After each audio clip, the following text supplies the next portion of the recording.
Hello and happy all the holidays, everyone. I'm in my Christmas sweater because I love them. I have another one with a sloth on it too that I'm not wearing because I lent that to my husband to wear to work, and I'm wearing this one. And I'm in the holiday spirit and I'm in the holiday mood, so I thought that I would do a quick video to say hello and happy holidays to everybody. I've already made the rounds with my neighbors and saying happy holidays, and don't forget, if you've got the means, to give your mailman something or your garbage men something this year, just to say thank you and happy holidays for all the work they do year-round. I also decided I wanted to do a video tonight because my holidays are about to get crazy.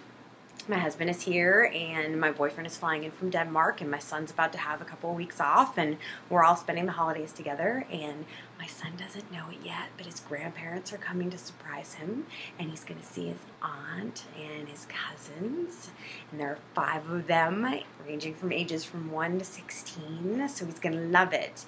So I wanted to take a chance in my slight break in my schedule right now, in between finishing up a semester of grad school and getting ready to celebrate with my family all the things we celebrate for the season, to talk about boundaries.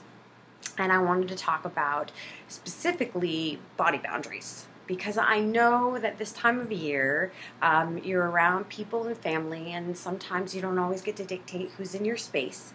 And it can be really difficult to set boundaries around your own body. I usually talk about these come the new year, but you know, it's been brought to my attention by a lot of people that I really respect and care about, that you get inundated with these messages actually before New Year's and before the New Year's resolution diet culture pressure really starts. And even at the holiday season, there are people already talking about like how you should earn that holiday meal, or there's all this holiday body pictures, or this is my winter body. No, this is just my body. And you know, when you're posting those things or you're making those comments, you're belittling people's bodies who look the way you are acting is disgusting. You know, that whole winter body joke and about gaining weight, and like, here's the deal, this is what my body looks like year round. It's not a winter body, it's not a summer body, this is my body. And I'm not something to be avoided, I'm not something to be looked at as a billboard or a warning label.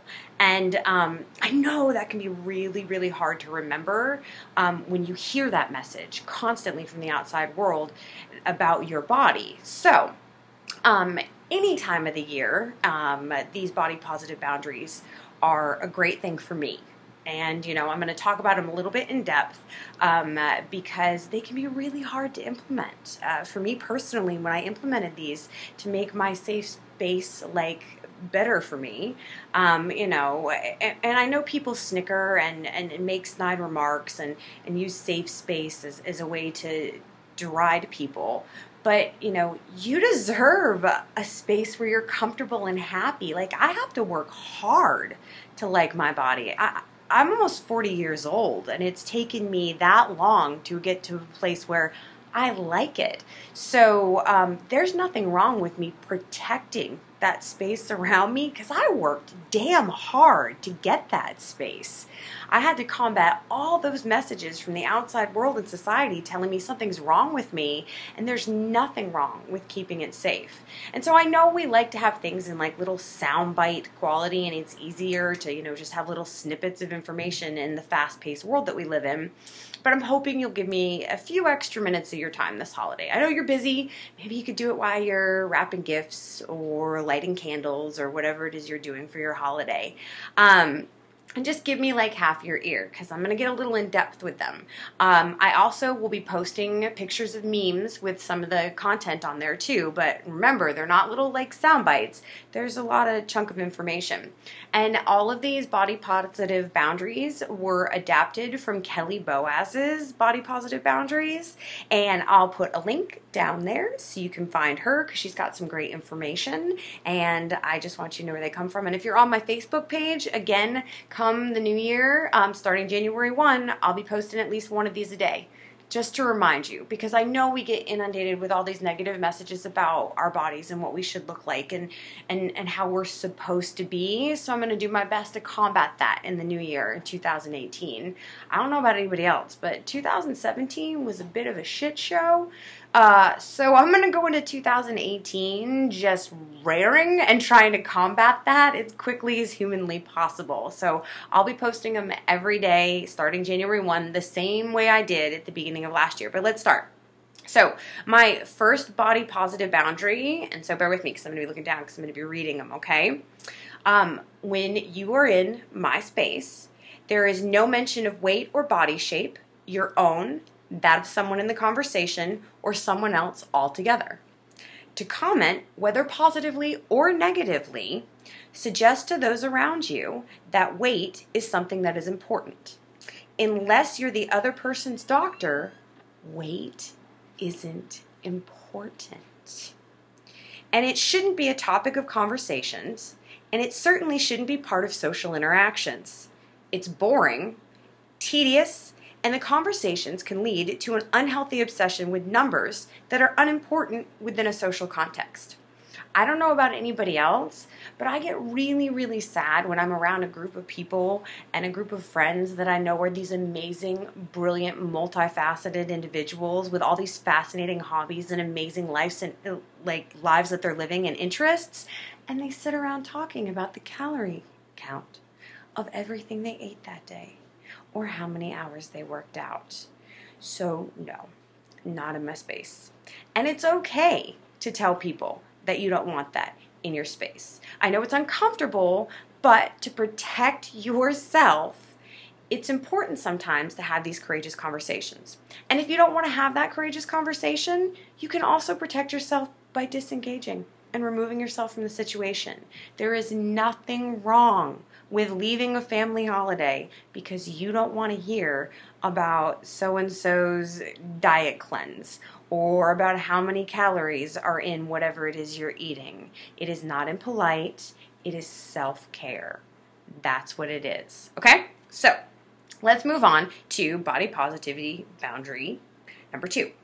All right. So my second boundary is no mention of numbers. All right? Not weight, calories, pounds lost or gained, numbers of hours exercised, or anything about that. These can create an unhealthy preoccupation with numbers and breed competition.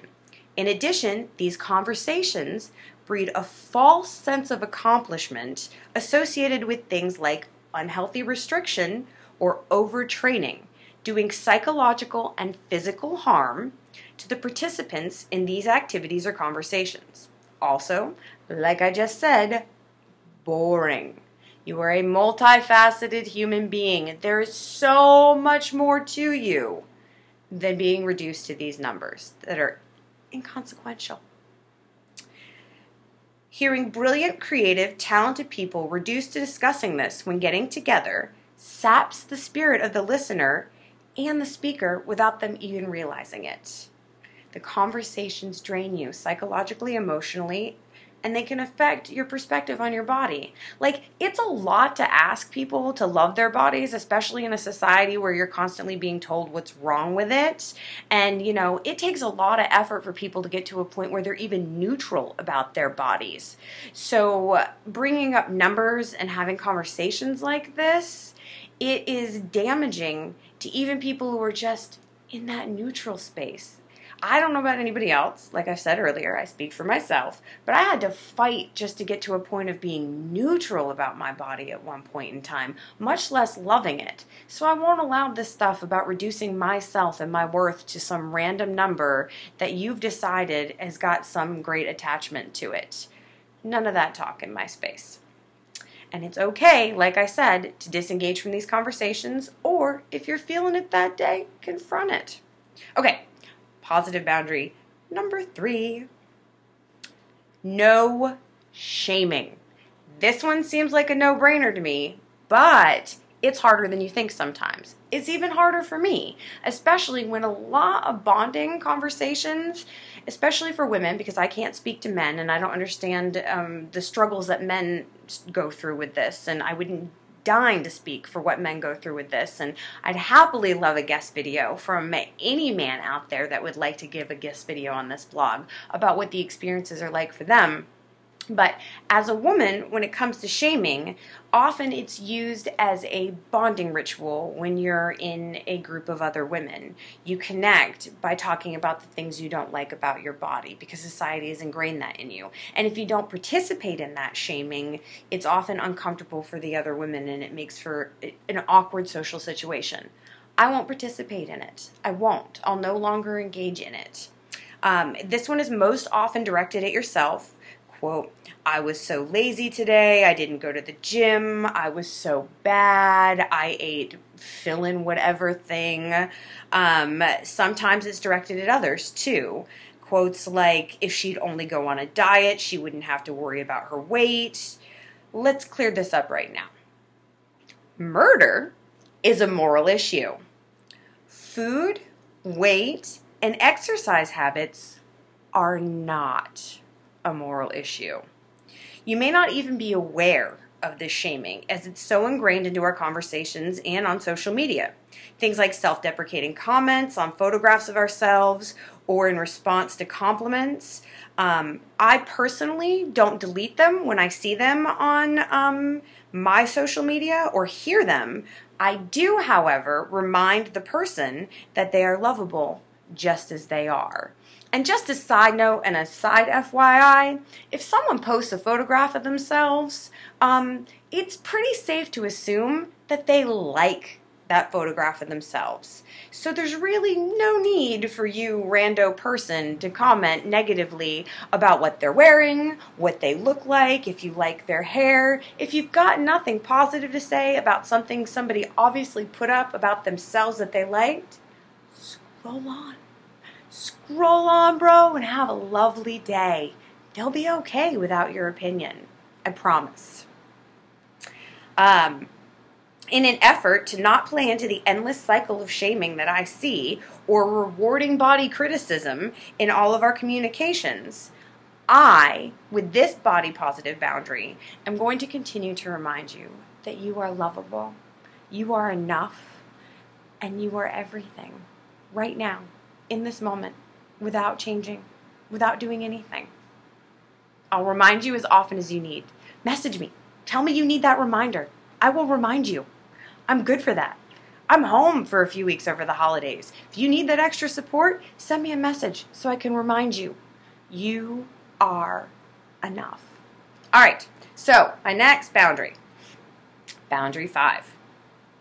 Now, mind you, these are the ones that help me. Okay? You might find other things help you.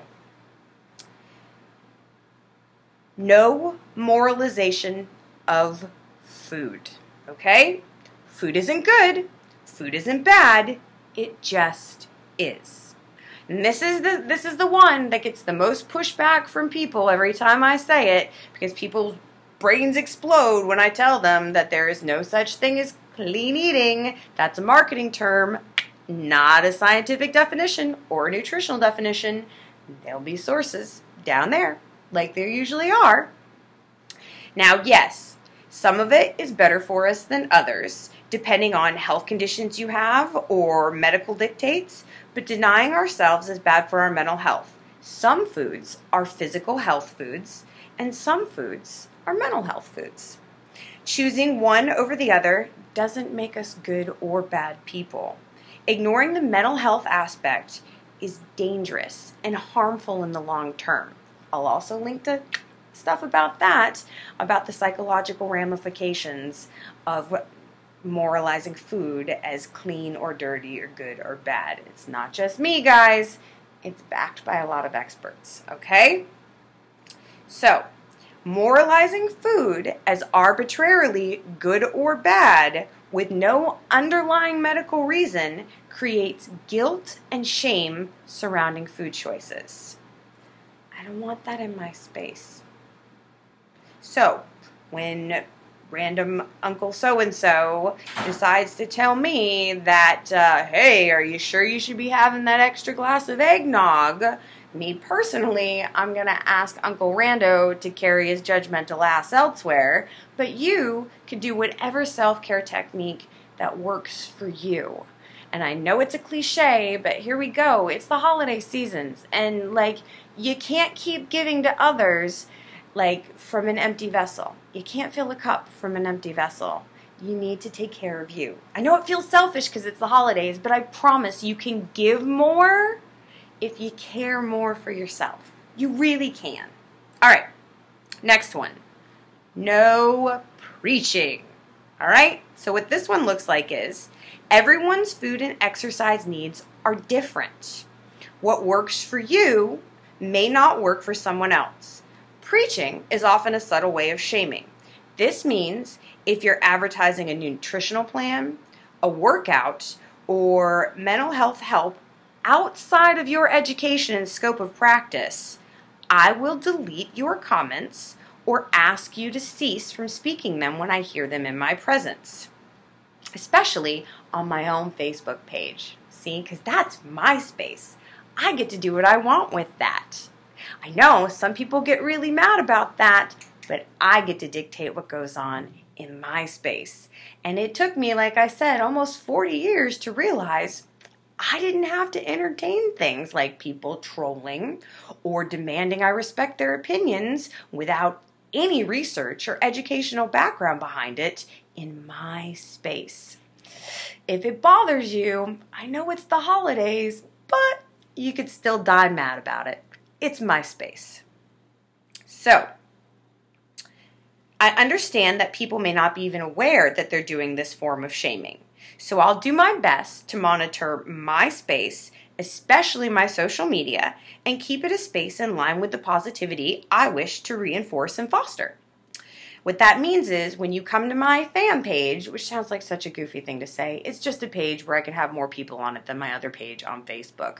But when you come to that page, I expect you to feel like it's a space where you'll be honored and where you'll be respected, and I will do my best to keep it that way and keep it that kind of space, and that there aren't fat phobic attacks and diet culture imbued articles, and there aren't things that oppress people even more in that space. And please, if you see something, you find something, or you feel something, call me in.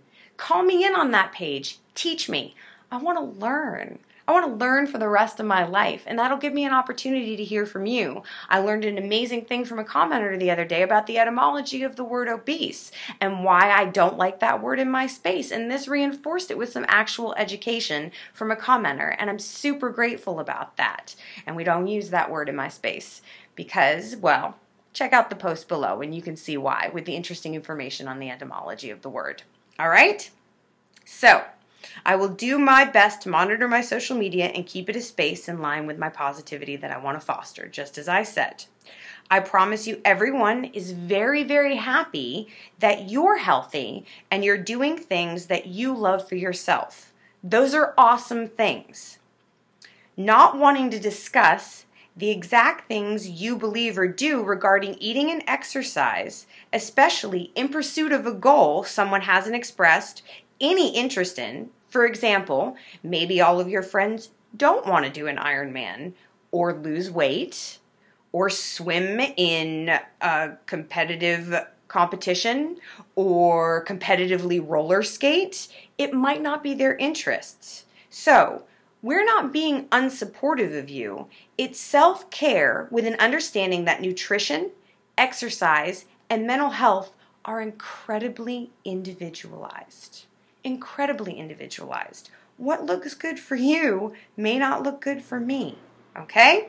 So, our very last boundary that I have is it's best not to comment on someone's physical appearance or eating habits altogether unless you've been asked to, as we have each a limited understanding of the other's body and its needs. Remember, you've lost weight is not a compliment. Again, I get a ton of pushback every time I say that. But I'm going to go ahead and give you an example from my personal life to reinforce this that I haven't given before. I have very clearly, if you follow my page and you follow my videos and see me, my body shape has changed.